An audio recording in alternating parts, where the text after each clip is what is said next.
Shalom saudara-saudaraku, sesama orang percaya. Selamat datang di renungan dan doa malam di channel kami. Kiranya berkat dari Allah Bapa tercurah melimpah bagi kita semua. Sebelum memulai renungan ini, mari kita berdoa. Bapa kami yang ada di dalam kerajaan sorga, terima kasih kami telah melewati sepanjang hari ini dengan baik. Kami percaya Engkau menyertai dan melindungi kami. Sebentar sebelum kami beristirahat malam ini, kami hendak mendengarkan firman-Mu. Berbicaralah ya Bapa, sebab kami siap untuk mendengarkan firman-Mu. Dalam nama Tuhan Yesus kami berdoa. Haleluya. Amin. Saudara yang dikasihi Tuhan Yesus, banyak sekali orang yang tidak menyukai dirinya sendiri, baik penampilan fisiknya maupun sifat-sifatnya. Yang paling jelas bisa kita ketahui dari kata-kata yang mereka ucapkan, seperti "aku ini jelek", "aku tidak menarik", "aku lambat belajar", "aku tidak disiplin", "aku tidak sepandai orang lain". Hal ini menandakan adanya masalah, memusatkan perhatian pada kelemahan diri sendiri, dan dengan melakukan hal ini, mereka menyebabkan banyak kesulitan dalam hidup mereka. Mereka jadi tidak bisa menyesuaikan diri dalam hubungan dengan orang lain. Mereka merasa tidak aman. Mereka tidak menikmati kehidupan mereka, dan sebagian besar disebabkan mereka tidak berdamai dengan diri mereka sendiri. Banyak orang juga mengira bahwa pasangan mereka adalah penyebab mereka tidak bisa menyesuaikan diri dalam pernikahan mereka, atau mereka merasa yakin bahwa itu adalah kesalahan rekan kerja mereka. Namun kenyataannya adalah mereka sebetulnya menghadapi peperangan di dalam diri mereka sendiri. Mereka tidak menyukai penampilan fisik mereka. Mereka tidak menyukai tempat tinggal mereka. Mereka tidak menyukai tempat kerja mereka.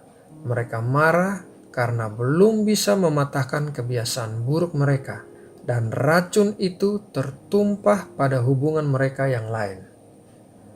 Saudara yang terkasih, firman Tuhan mengatakan bahwa Tuhan berkenan atas kita dan menerima kita apa adanya.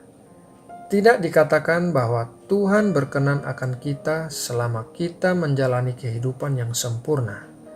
Juga tidak dikatakan bahwa Tuhan mengasihi kita karena kualitas-kualitas kita.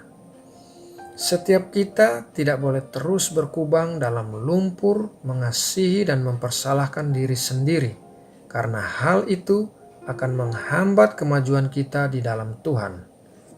Sekarang kita akan melihat apa yang Tuhan katakan tentang kita dalam Yesaya 43 ayat 1-4. Mari kita baca bersama.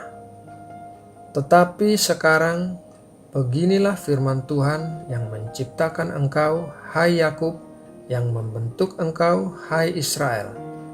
Janganlah takut, sebab aku telah menebus engkau. Aku telah memanggil engkau dengan namamu. Engkau ini kepunyaanku.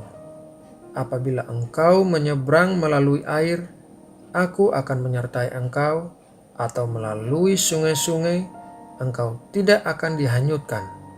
Apabila engkau berjalan melalui api, engkau tidak akan dihanguskan, dan nyala api tidak akan membakar engkau. Sebab akulah Tuhan Allahmu yang Maha Kudus, Allah Israel, Juru Selamatmu. Aku menebus engkau dengan Mesir dan memberikan Etiopia dan Sheba sebagai gantimu. Oleh karena engkau berharga di mataku dan mulia, dan aku ini mengasihi engkau, maka aku memberikan manusia sebagai gantimu dan bangsa-bangsa sebagai ganti nyawamu. Dari keempat ayat tersebut, kita bisa belajar bahwa pada ayat pertama, Tuhan memanggil kita dengan nama kita. Artinya, Dia adalah Tuhan kita bagi setiap kita secara pribadi. Kita terlahir sebagai Yakub yaitu penipu. Tetapi Tuhan membentuk kita sebagai Israel, yaitu orang yang bergumul dengan Allah dan menang. Hidup kita adalah sebuah proses yang sedang dilakukan oleh Tuhan. Dia sedang merubah kita dari Yakub menuju Israel. Tidak peduli seberapa banyak pun kesalahan yang kita lakukan di masa lalu atau kesukaran-kesukaran apa yang sedang kita alami sekarang, kita telah ditakdirkan untuk hidup dalam kemenangan. Kita mungkin belum mencapai tujuan menjadi seseorang yang kita inginkan, tetapi saat ini kita bisa melihat ke belakang dan berkata, "Terima kasih Tuhan, aku tidak seperti yang dulu lagi." Pada ayat kedua, Tuhan menyertai kita. Apapun yang sedang kita alami, entah kita sedang melewati air atau api, Tuhan menyertai kita. Tuhan mengetahui bahwa kita akan berjalan dalam hal-hal yang sulit dan kita akan mengalami kegagalan.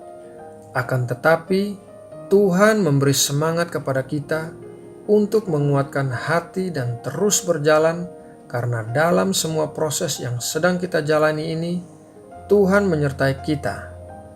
Jangan duduk diam dan menyalahkan diri sendiri saat mengalami kegagalan, tetapi bangkitlah, belajarlah dari kegagalan itu, berjalanlah kembali bersama-sama dengan Tuhan. Pada ayat ketiga, Tuhan menebus kita. Ingatlah akan pengorbanan Kristus di kayu salib. Ia telah menebus kita dengan hidupnya yang begitu berharga. Ia menyerahkan nyawanya agar kita memperoleh keselamatan kita. Dengan mengingat betapa mahalnya harga yang dibayar Kristus bagi kita, maka kita harus menjalani hidup ini dengan positif, bersemangat, dan tidak menyerah. Beberapa kegagalan yang kita alami bukanlah berarti jati diri kita adalah seorang yang selalu gagal.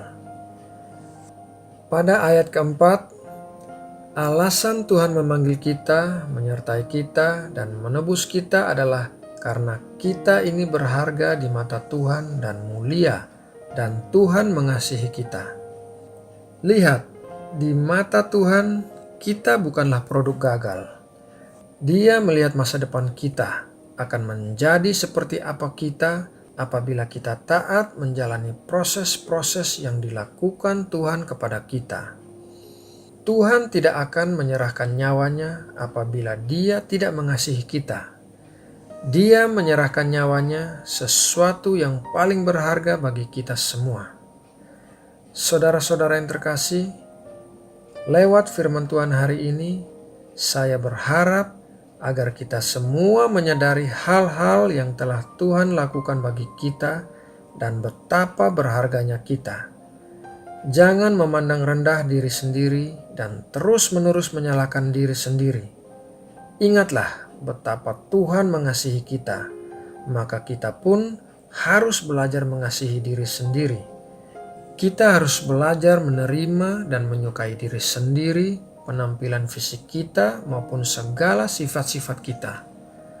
Bersabarlah, kita sedang dalam proses, dan ketika proses itu selesai, maka sifat-sifat kita yang tidak berkenan di hadapan Tuhan juga telah dibersihkan. Saudaraku, demikianlah renungan hari ini. Mari kita menutup renungan ini dengan doa. Ya Bapa yang terkasih, kami menyadari betapa berharganya kami di mata-Mu dan betapa Engkau mengasihi kami. Mulai sekarang, kami akan belajar untuk mengasihi diri kami sendiri dan menjalani proses-proses untuk memurnikan karakter kami. Kami percaya Engkau senantiasa menyertai kami dalam semua proses yang kami jalani, melewati air maupun api. Terima kasih ya Bapa. Sebentar kami mau beristirahat di malam ini. Kiranya Engkau mengirimkan malaikat-malaikat-Mu untuk menjagai kami dan meluputkan kami dari hal-hal yang jahat. Lindungi juga keluarga kami dan orang-orang yang kami kasihi. Biarlah damai sejahtera-Mu memenuhi kami ketika kami tertidur, agar kami bisa bangun besok pagi dengan berkat kesegaran dan kesehatan yang sempurna. Terima kasih ya Bapa. Kami juga mau berdoa bagi kota tempat tinggal kami dan negara kami Indonesia. Kiranya Engkau memberkati Indonesia dan memulihkan Indonesia. Berikan hikmat bagi pemimpin-pemimpin negeri kami dan berikan juga rasa takut akan Engkau sehingga bisa tercipta pemerintahan yang bersih di Indonesia. Terima kasih ya Bapa. Kami berdoa dan mengucap syukur dalam nama Tuhan Yesus Kristus. Amin.